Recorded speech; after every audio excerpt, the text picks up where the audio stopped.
सबको ओम शांति।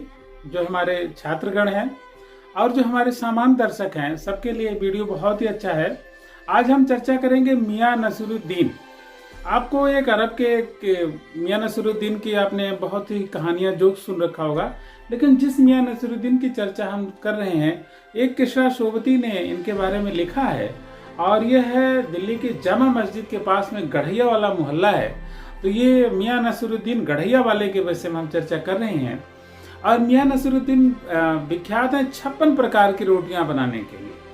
तो किशोर सोबती जी जो एक हिंदी की बहुत ही प्रख्यात लेखिका हैं और जिंदगी नामा उनका बहुत सर्वश्रेष्ठ ग्रंथ है, जो कि भारत पाकिस्तान के जो विभाजन के ग्रंथ लिखे गए हैं, उन ग्रंथों की श्रृंखला में बहुत ही झूठा सच और आधा गांव की श्रृंखला में बहुत ही अच्छा जिंदगी नामा है। तो और बहुत प्रख्यात लेखिका हैं हिंदी की, जिनकी भाषा शैली में संस्कृत भी उर्दू भी अपनी बराबर खूबसूरती से जगह पाते हैं।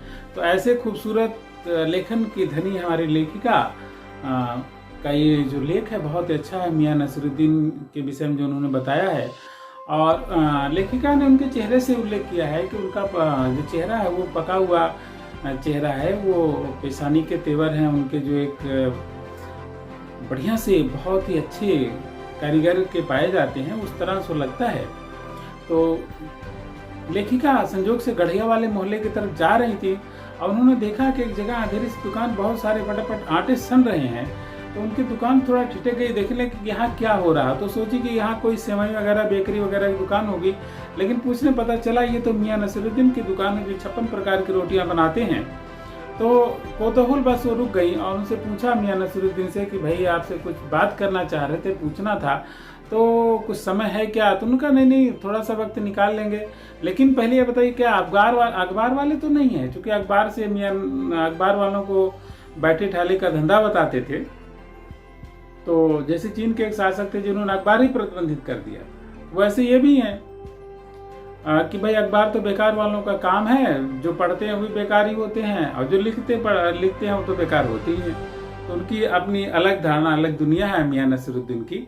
लेकिन कहा कि भाई हम अखबार वाले नहीं हैं, हम तो ऐसे ही साहित्यकार हैं और जो आए हैं एक आम आदमी की तरह से आपसे कुछ बात करना चाहते हैं, आपके बारे में जानना चाहते हैं। तो कहा भाई ये रोटी बनाने का जो धंधा है, इसका इल्म शिक्षा आपने कहाँ से लिया, कैसे आपने सीखा कि इतनी प्रकार की रोटियां बनाई जाती हैं? तो ये थोड़ा सा मुझे जानना था। तो मियां नसीरुद्दीन ने कहा भाई देखिए, रोटियां पकाने के इल्म कहाँ सीखने जाएंगे? क्या अखबार वाले के पास जाएंगे कि नगीना साज के पास जाएंगे कि मीना साज के पास जाएंगे कि रंगरेज के पास जाएंगे, किसके पास जाएंगे? भाई हम तो खानदानी नानबाई हैं। तो हमारे बाबा का नाम मियां कल्लन मियां है, शाही नानबाई कल्लन मियां। और जो हमारे पिताजी थे वो बरकत शाही नानबाई के नाम से प्रसिद्ध थे पिताजी हमारे। और जब वो गुजर गए, उर्दू में वालिद कहते हैं, पिताजी उनके गुजर गए, तो उन्हीं के ठिये पर, उन्हीं के स्थान पर हम भी बैठ गए। तो हम खानदानी नानबाई हैं और हम सदियों बहुत प्राचीन जमाने से ही रोटियां बनाने का काम कर रहे हैं। जब यहाँ पर मुगल शासन था तब से हम रोटियां बनाते हैं। तो खैर इस काम से थोड़ा सा लेखिका ने कहा कि भाई कैसे सीखा आपने, थोड़ा सा और बताइए। तो उन्होंने कहा कि सीखना काम से आता, नसीहत से नहीं आता। कि अगर हमारे माँ बाप ने कोई नसीहत दिया उससे नहीं हम सीख सकते, हम काम से सीखते हैं। हम काम किए हैं, पहले हमने क्या किया है।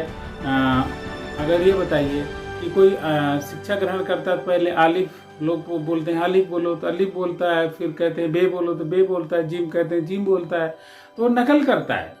लेकिन अगर कोई ऐसा भी कुछ सीखने वाले होते हैं जो न कच्ची में बैठते हैं, न जो पक्की में बैठते हैं और न दूसरी में बैठते हैं, उस सीधा तीसरी में बैठ जाते हैं। बीच की जमातों का क्या हुआ? तो लेखिका सोच रही थी किशोर सोबती जी की खुद उत्तर देंगे, लेकिन उनके प्रश्न इन्हीं को ऊपर दाब दिया कि आप बताइए बीच की जमातों का क्या हुआ? तो उन्होंने कहा नहीं भाई मुझे तो पता नहीं। उन्होंने कहा भाई देखिए, अगर हम बर्तन साफ करना न सीखते, भट्टी बनाना न सीखते, भट्टी को आंच देना न सीखते, तीनों काम अगर न सीखते तो रोटी बनाने की प्रक्रिया में हम माहिर न हो पाते। ये तीनों काम हमने सीखा, फिर जाकर के रोटी बनाना सीखा। तो ये हमारी इस मामले में हुनर हम इस तरह से सीखे हैं। और उन्होंने कहा कि भाई जो बादशाह, किस बादशाह के ज़माने में आप थी, भिक्षा ने पूछा कि आपके बाप दादा किस बादशाह के ज़माने में काम करते थे। तो उन्होंने कहा, अरे भाई इतना बताना काफ़ी नहीं कि बादशाह के ज़माने में काम करते थे, क्या आपको कोई चिट्ठी भेजना है कि पत्री भेजना है कि पूरा पता हम बताएं, नाम बताएं। अरे भाई बादशाह के ज़माने से मिलाना तो बादशाह से मिला, ज़माने से वक्त को किसी ने मिलाया है।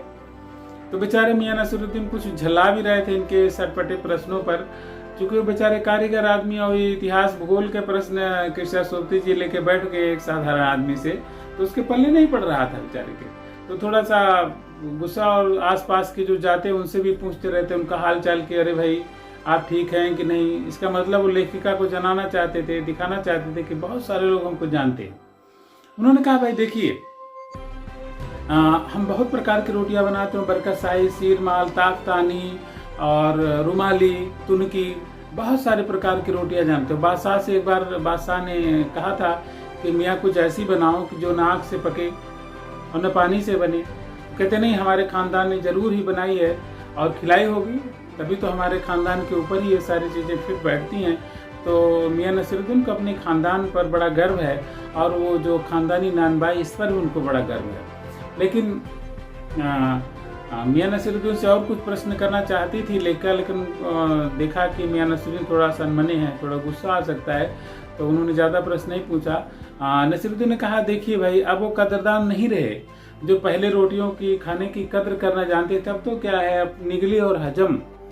तो लेखिका भी अपना उनसे बात की और उनको अच्छा लगा, फिर वो अपने घर चली आई। तो ये पाठ में मियाँ नसीरुद्दीन के जो व्यक्तित्व का चित्रण हुआ है बहुत अच्छा है।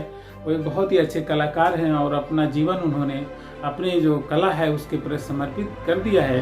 रोटियां बनाने के भी जो कला के रूप में उन्होंने लिया है, उनकी बहुत अच्छी देन है इस मामले में कि हमारे देश के कलाकार अपनी जो हमारे देश के जो कामगार हैं वो अपने काम को ही कला का रूप देते हैं। इसीलिए भारतवर्ष की बहुत सारी चीज़ें बहुत अच्छी हैं। तो बहुत अच्छा उन्होंने लिखा। अब हमारे छात्र और आम दर्शक जिन्होंने देखा, आप लोगों ने, चूँकि यूट्यूब तो फ्री है ही, लेकिन हम चाहेंगे कि आपसे थोड़ा सा गुरुदक्षिणा के रूप में हमारे चैनल को आप सब्सक्राइब करें, और न खुद सब्सक्राइब करें, मैंने जितने भी यार दोस्त हैं, जितने भी हो सकते हैं अपने लिस्ट में सबको संदेश भी भेजें सब्सक्राइब करने के लिए और सबसे करवाएं। तो अधिक से अधिक संख्या में सब्सक्राइब करवाएं, लाइक करें, शेयर करें। इसके साथ ही आपकी मंगल कामना। सर्वे भवन्तु सुखिनः, सर्वे सन्तु निरामया, सर्वे भद्राणि पश्यन्तु मा कश्चित् दुःखं भवेत्।